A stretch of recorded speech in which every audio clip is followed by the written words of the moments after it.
they pressed 500,000 of the CD and maybe 5,000 of the vinyl. So the vinyl's very, very hard to get, the original copy of that.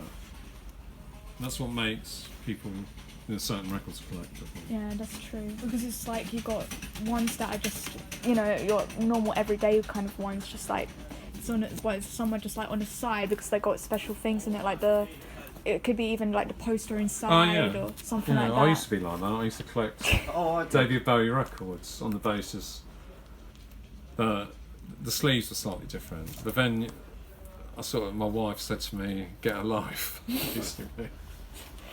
Well, it is a life. It's a hobby. Yeah, no, but it can become an expensive hobby. Yeah, and a bit of an obsession. There's better things maybe to get obsessed about, whether the red on that is a different colour shade of red. Oh yeah. And that's what it can get into. I've got a friend in Germany who collects Mark Bolan records, and he realised that on the labels that different printing companies were used on the same single. In the 70s, a big selling record would sell over 1 million copies. If you think of how many copies are downloaded of a tune now, it equates to 100 million downloads probably or something. But the labels were printed at different companies, and on one single, Get It On, I think there's 35 label variations, and he's collected all of them. It's like, I don't think his wife's very happy with him. The difference is instant. That's the difference. We had to work for our records. You had to Jim, go what was and that look Mad for Professor one track? Silence. So yeah, No, there's the one we were listening to. there's mad collectors. True. And then there's people who just buying records because older people trying to relive their youth, maybe a bit of nostalgia for them as well. True. A lot of people I know, when CDs came out, we sold them on the basis this is it, the best possible quality, and it's going to last forever. But they don't last forever. They rot, they scratch. Or even with vinyls, they warp. So.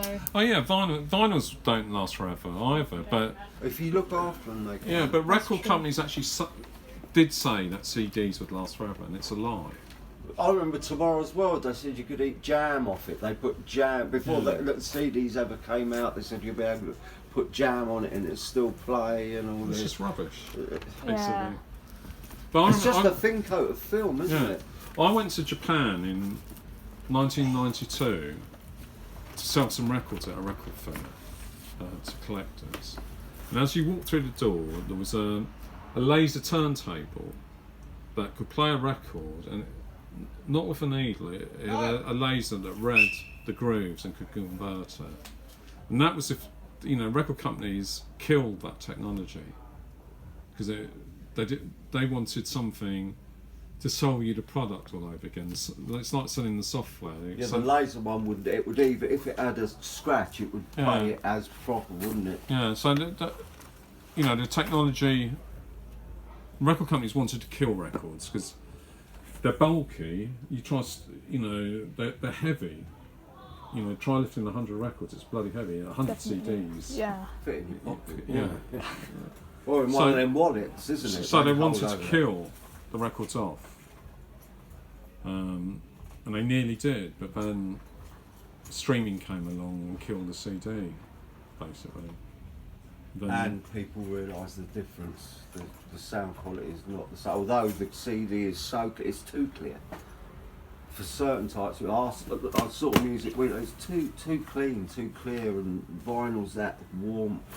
That it's a totally different sound. Exactly. That's actually how I got into vinyls, because my dad was explaining how vinyls that actually have this amazing sound quality. Yeah, so it's nothing When like you think it. about it, a sound wave it's a wave that goes up and down like that. So a digital signal is a lot of noughts, zeros and dashes or whatever. It's just binary code, and I don't really know, but it's it's various dots that you join together, and then that has to be converted into a wave. So you're turning the straight line into a wave. So it's an approximation of the wave, whereas the natural analog sound is a natural formed wave. I think that's right. Anyway. I'll tell you what, Google the guy that's put the microscope on how a needle actually reads the groove of a. Absolutely mind blowing, man. You think everybody stands there and like, oh, don't touch it. The thing, it's a series in the grooves. It's a series of bumps, and it's going like this. If it's mono, it's just one side. But if it's stereo, it's going boom, boom, boom, boom, boom, boom, boom, boom. It's absolutely amazing, fascinating. How it. I mean, you're still amazed by it, aren't you? That you get that. I don't understand how it Beautiful works. But I thing. don't understand how a telephone works. How do you speak into that and somebody on the other side of the world can hear you? It doesn't make sense to me. But that's it. So what university are you at? I'm at Ravensbourne. Where's that? Do you know where the O2 Arena is? Yeah. Yeah, so it's Okay. like literally next to it. There's a building with like it's got these circular windows. So what course are you doing? I'm doing film. Right. So you want to be a filmmaker? Yeah. Yeah, so I'm just like doing a project, and they said you can do anything you want, like something you're passionate about. So I was like, well, music I'm passionate about. Yeah. So This is good. yeah, I was doing things on record stores and how like people are streaming music more now, like on Spotify or even on Netflix. People are downloading films and that, rather than going to the store buying a physical copy. It used to be a hobby, like you Yeah, said. of course, yeah. Yeah. The problem, I can, stream. I stream movies, Netflix or whatever. It's the convenience. It's the same with music, isn't it? It's convenience. And to me, a CD was always something for the car, and you bunged it in the boot. You didn't treat it with any respect because it was. I think Throwaway. Yeah, but I think if the record companies had made CDs the same size as LPs at the time, Yeah. there used to be a technology called Laserdisc for film. I've got one at the end of my in my cupboard. Yeah, well, we've got some downstairs. The Some. Philips one. The machine. I've got the machine. Really? Yeah. So it was a 12-inch, like an LP, but for playing films. And they could have converted that technology to music, and they didn't. They chose to go with Philips. I think it was Philips who invented. Philips. The one CD. I've got is a Philips No, but one. Philips invented the CD player, didn't they? I think? Yeah. So if a CD had been slightly bigger, I think that people maybe would have treated them with a bit more respect. Maybe the same size True. as a 7-inch single. Sorry? Maybe the same size as a 7-inch single would have been It's the kind way of to like go that for then. them, isn't it? Yeah. They're still saving on all that bulk. Yeah, but I do think it is like with a record company. If they had a warehouse with a million records in, it was a huge amount of space and it was a huge overhead. So, like record companies now, they love streaming, whatever they say about it, because there's no expense for them. There's a server somewhere with the with the information on it, and people can download it, and they are making money. There was quite an interesting article in the Sunday Times yesterday about some guy who's buying up songs and sees streaming as a way of generating a large amount of money for songwriters.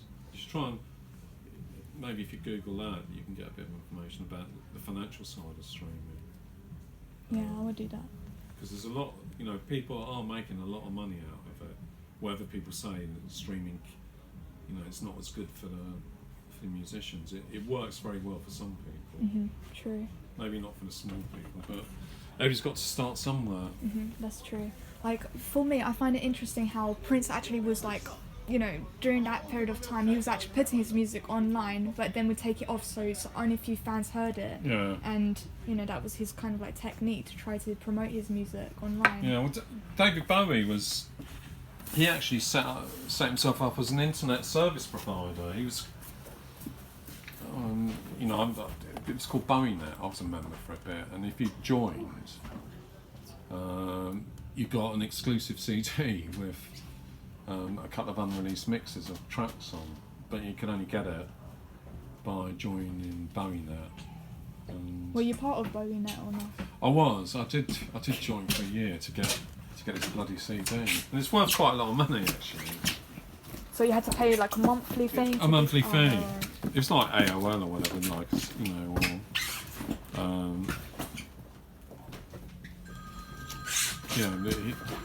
can't remember. There wasn't much on there. Actually. There was a lot of information about him, and you could have an email address at davidbowie.net or something like that. I can't remember. This is on 96, 97, around that time. So he was quite early on, and he was quite up with the technology. It's quite a shrewd move, quite a good way of making money, I think. Yeah, definitely. Yeah, I remember that long time ago, 2007, that there was a newspaper that had Prince's album that came out. I think that's what killed CDs off, really. It started in the 1990s, where newspapers were giving away CDs, and I think that put it in people's minds that, oh well, you can buy it, you can get a CD for free, and then the whole file sharing thing started with Napster. I don't know if you've heard of that. No, I haven't heard. Is I can't remember his name. It's an American company. I think it's Sean something or other, but he invested. Mark Zuckerberg went to him for advice on Facebook, and I think he was one of the main financiers of Facebook. But he was the guy who put the idea of file sharing out there, that you listed what files were on your computer, and other people could then read your computer but not write to it and take the information from it. And people were putting up music files, and everybody could then download. This was pre sort of Spotify and streaming. You actually went, you basically just copied somebody else's music files. Once that happened, and Genie was out of the bag, and it was like, well, why would anybody pay for music? Yeah, that's true. So I think that sort of helped kill it as well. Mm-hmm. Because even I remember that my dad, he said that he had a friend who had Michael Jackson's Bad album, so he actually got that tape and was like getting his own one to make his own, like, because you can do something with the tape as well, that you can re-record it. Yeah, you could just copy tapes. You could buy it. In the 80s, you could actually buy a cassette tape with two tapes on it. So you just press play and record at the same time. You copy one to the other. Exactly. So it's kind of even from then, like Yeah, you were able to copy it. Yeah, there was a big campaign in the early 80s called "Home Taping is Killing Music," and it didn't work.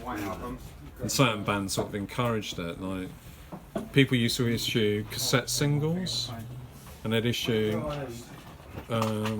If a single was 3.5 minutes long, they'd give you 45 minutes worth of tape and say on it, go and tape something else. And I used to tape, in the 70s, I used to tape off the TV or the radio. That's what everybody did. You couldn't afford to buy loads of records, so you just tape the stuff. Yeah, that's true. I think that's what the same now, isn't it? Mm-hmm. Yeah, even my dad is like, if you want to get a vinyl, get it, like, which one is your favourite album? So I would choose my favourite one. Yeah. Yeah. Okay, thank you so much. Okay, yeah, if you want to you. take some photos, like I said, don't take any of me. You can take some of him if you want. No, I'm alright, thank you. Okay, thank you. Good luck. Thank you.